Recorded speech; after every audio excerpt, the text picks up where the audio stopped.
video was put together as a quick guide to explain the main components of a deadbolt lock. Brought to you by Dallas FW Locksmith. As you can see here, this is the actual bolt of a deadbolt lock. This part is called the latch. The hole going through the latch is called the slot. Here's the thumb turn assembly.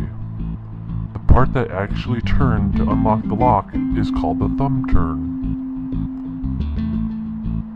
This image is of the cylinder. The cylinder is where you put the key to unlock the deadbolt. The outer ring around it is called either the trim ring, cylinder guard, or cylinder cover. As you can see, there is not much to the working components of a deadbolt lock, although it is recommended to hire the services of a professional locksmith when considering replacing your home's locks, because a professional locksmith will be able to guarantee the installation of your locks and the components installed. For more useful videos, be sure to visit our locksmith blog.